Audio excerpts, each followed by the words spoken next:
बिना किसी सवाल के कोई जवाब नहीं होता, बिना किसी हाँ के ना नहीं होता, और बिना किसी वजह से कोई आपसे नाराज नहीं होता। घर का रिनोवेशन खत्म हुए 1 हफ्ता ही हुआ था। 3 बेडरूम का घर था, जहां एक नया गेस्ट रूम भी बनाया गया था।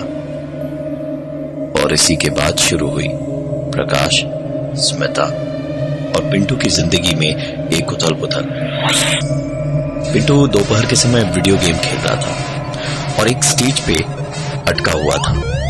गेम वहीं पर पॉज करके पिंटू पानी पीकर वापस आया तो देखा स्टेज पार हो चुका था। पिंटू था तो 7 साल का बच्चा ही। अंदर से बड़ा डर गया था कि आखिरकार ये हुआ तो हुआ कैसे, क्योंकि उसके अलावा घर में सिर्फ उसकी मां स्मिता थी, जो इस वक्त नीचे किचन में थी। तो गेम खेलकर कौन गया? पिंटू ने स्मिता को बुलाया और सारी बात बताई। उसकी मां पहले तो उसकी बात पर हंसी और फिर पिंटू का डरा हुआ मुंह देख के समझ गई कि पिंटू मजाक नहीं कर रहा। वो बोली, अच्छा अब मैं खेलती हूं, देख कोई प्रॉब्लम नहीं है मेरे ख्याल से। पिंटू की मां ने जैसे ही सिंगल प्लेयर पे गेम को लॉगिन किया, डुअल प्लेयर लॉगिन अपने आप सेलेक्ट हो गया। थोड़ी देर खेलने के बाद जब उसने गेम को पॉज किया तो झटका खाने की बारी अब स्मिता की थी। प्लेयर 1 पॉज हुआ, लेकिन प्लेयर 2 चलता रहा। स्मिता को लगा कि वीडियो गेम है, शायद कोई प्रॉब्लम हो गई होगी इसमें। उसने पिंटू से कहा कि शाम को जब पापा आएंगे तो वो आपको दूसरा दिला देंगे। और उसके बाद स्मिता ने दोपहर का खाना वाना बनाया और पिंटू को खिला के सुला दिया। वो लंच करते हुए टीवी देख ही रही थी कि गेस्ट रूम से आवाज आई। स्मिता को अच्छी तरह से याद था कि उसने पिंटू को उसी के कमरे में सुलाया था। तो फिर आवाज गेस्ट रूम से कैसे आई? वो वहां पहुंची तो देखा पिंटू वहां नहीं था। पिंटू के कमरे में गई तो पिंटू आराम से सो रहा था। उसको जगाया और पूछा कि पिंटू तुमने आवाज दी थी? ये सुनकर पिंटू ने कहा, जब वो आपको बुलाए तो आप ध्यान मत देना। शाम को जब पिंटू बाहर से खेल के लौटा तो स्मिता ने पूछा उससे कि तू किसकी बात कर रहा था? कौन बुलाए तो ध्यान मत देना?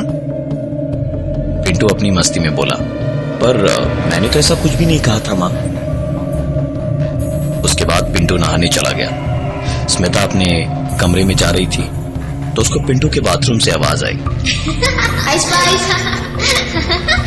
स्मिता अंदर गई, शार पे नॉक किया तो पिंटू ने झट से दरवाजा खोल के बोला, ओ मैं तुम हो? स्मिता ने एक ही सवाल पूछा, मतलब मैं नहीं तो और कौन होगा? पिंटू मुस्कुराया और चुपचाप उसने कपड़े पहनकर टीवी पे कार्टून देखने लगा। पिंटू का ये बर्ताव स्मिता ने पहली बार देखा था। उसे चीजें बड़ी अजीब लग रही थी, पर उसने सोचा कि शाम को जब प्रकाश आएगा तो उससे बात करके ही पिंटू से बात की जाएगी।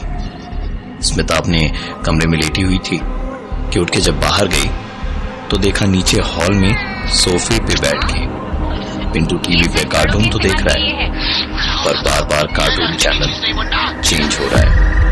वो कोई कार्टून लगाता, लेकिन ठीक 2 मिनट के बाद ही दूसरा कार्टून चैनल चलने लगता। लग रहा था जैसे पिंटू कुछ देखना चाह रहा हो और साथ में कोई दूसरा भी हो। स्मिता ने ध्यान से सुना तो पिंटू की एक बात सुनाई दी, अरे देख लेना ना, तुम बाद में देख लेना। स्मिता ने उससे पूछा कि तुम किससे बातें कर रहे थे? तो पिंटू ने कहा, किसी से भी तो नहीं, और भागता हुआ घर से बाहर चला गया। थोड़ी देर बाद में जब वो लौटा तो ग्राउंड फ्लोर में अपने मॉम एंड डैड के रूम में बैठकर खेल रहा था। पिंटू की ऐसी शांत हरकत से स्मिता सख्ते में आ गई और उसने सोचा कि एक बार रूम में जाकर देखती हूं कि आखिर हो क्या रहा है। कमरे का दरवाजा हल्का खोला था।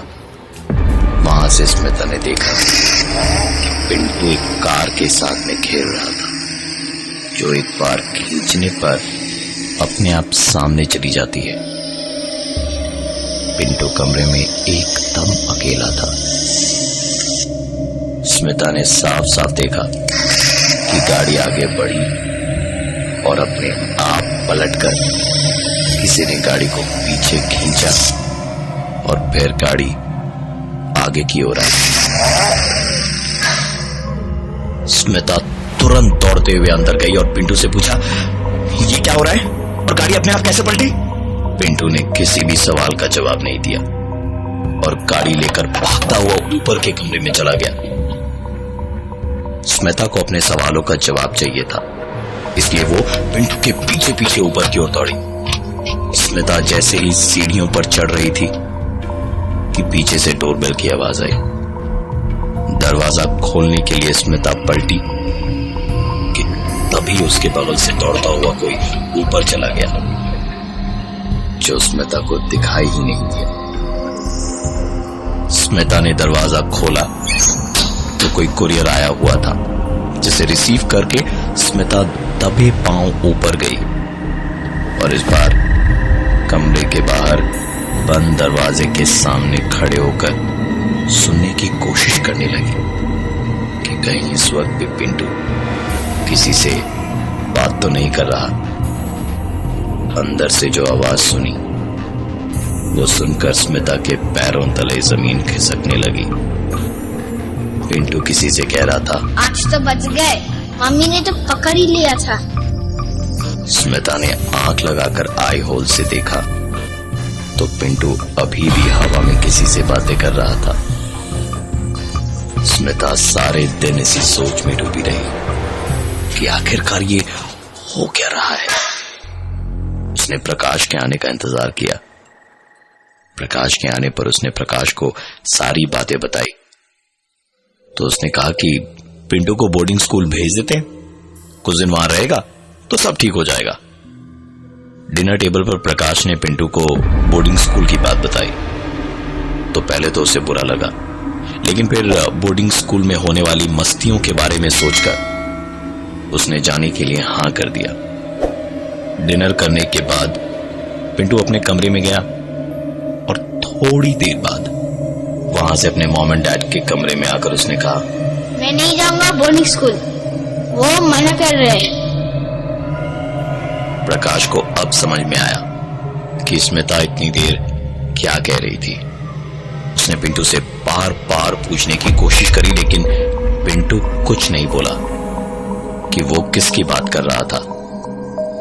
तंग आकर प्रकाश ने चिल्लाते हुए कहा, किसी ने तुमसे कुछ नहीं कहा है, समझे? मैंने कह दिया ना, तुम जा रहे हो तो मतलब जा रहे हो।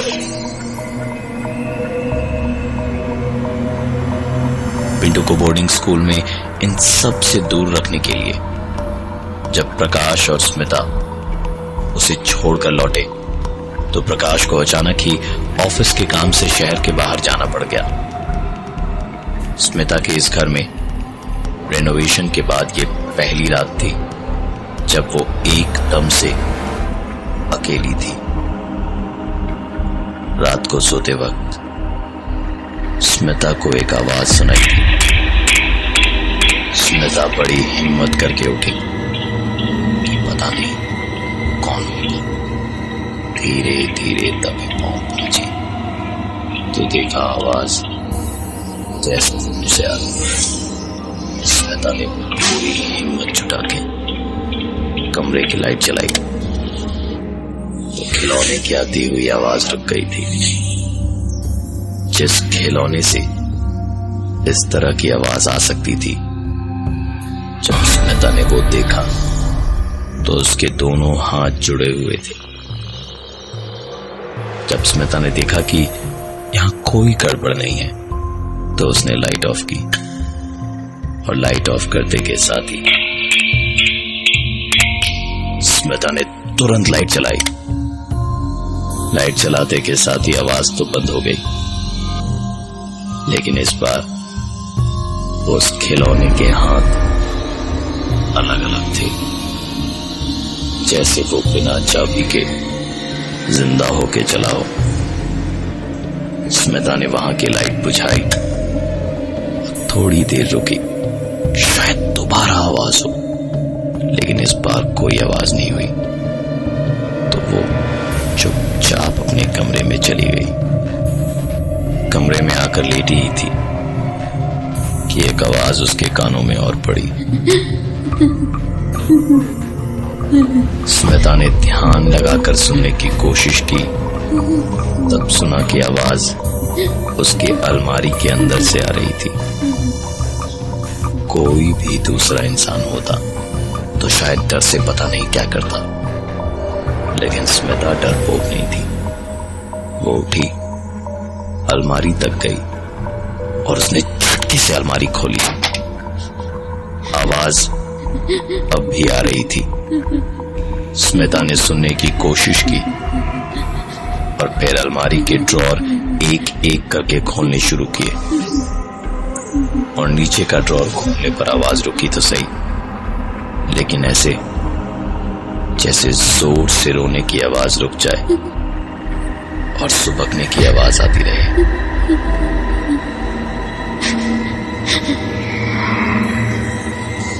स्मिता से जब रहा नहीं गया तो उसने चिल्लाते हुए जोर जोर से अलमारी पर मारना शुरू किया। एक पल को कमरे में शांति छा गई, लेकिन उसके बाद ही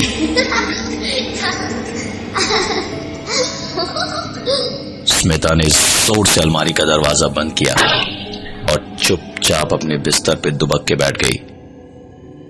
डर से बैठे बैठे कब उसे नींद आई पता ही नहीं चला। आंख लगी ही थी स्मिता की कि बेड के नीचे से अब की बार आवाज आई।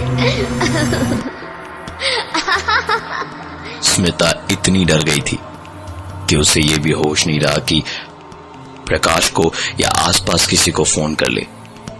वो बैठी अपने बिस्तर पे सांस रोक के रो रही थी और वो आवाज पूरे कमरे में घूम रही थी। ऐसा लग रहा था जैसे पूरे कमरे में भाग के कोई हंसते हुए हर दरवाजा, हर एक दीवार थपथपा रहा हो।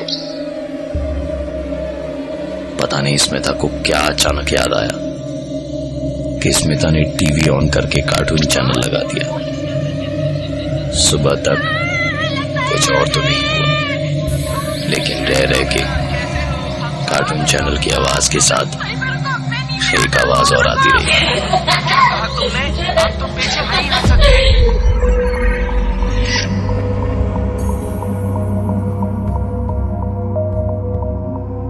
प्रकाश, स्मिता और पिंटू की जिंदगी घर के रेनोवेशन में बने गेस्ट रूम के बनने के बाद काफी बदल गई थी। 7 साल के पिंटू को बोर्डिंग स्कूल भेजना पड़ा क्योंकि वो दीवारों से बात करने लगा था। वीडियो गेम अपने आप चलने लगे थे और भी बहुत सारी घटनाएं हुई। लेकिन जब स्मिता ने रात को वो खिलौना और कुछ अनजान आवाजें सुनी तो स्मिता के डर की हद और हिम्मत सब जवाब दे चुकी थी। स्मिता ने प्रकाश के लौटने के बाद अपने साथ बीती सारी बातें प्रकाश को बताई, जो ये सब मानने को तैयार ही नहीं था। स्मिता भी मन ही मन सोचने लगी कि काश ये सब उसका वहम ही हो कि तभी उस दिन रात उसके कानों में एक आवाज गूंजी, उसका तबीयत खराब है, उसे कर लिया, मेरा मन नहीं लग रहा है। स्मिता की चीख सुन प्रकाश की नींद टूटी और इससे पहले कि स्मिता कुछ भी सोचे या करे, घर का लैंडफोन बजा। फोन उठाने पर उधर से आवाज आई, हेलो मैडम, आपके बेटे की तबीयत शायद अचानक हवा पानी के बदलाव से बिगड़ गई है। आप अगर हो सके तो कुछ दिनों के लिए उसे यहां आकर के अपने घर ले जाएं। स्मिता ने जैसे ही फोन रखा कि फिर से एक आवाज आई। स्मिता के साथ साथ ये आवाज इस बार प्रकाश ने भी सुनी। दोनों तुरंत देर रात ही अपनी कार लेकर निकल पड़े पिंटू को लेने उसके बोर्डिंग स्कूल। घर पे आने के बाद पिंटू को एक पल के लिए भी प्रकाश या स्मिता ने अपनी आंखों के सामने से ओझल नहीं होने दिया। दिन भर कोई न कोई उसके पास जरूर रहता था। पिंटू को यहां आए 2-3 दिन बीत चुके थे। स्मिता भी पुरानी चीजें भुलाने की कोशिश करने लगी। पिंटू की आंख खुली तो उसने देखा स्मिता उसके सराहने बैठ के रो रही थी। मेरी कुछ समझ में नहीं आ रहा, कोई मुझे क्यों परेशान कर रहा है। इस घर में मैं सबका भला चाहती हूँ। छोटा सा पिंटू जैसे सब जानता था, जैसे उसे सब पता हो।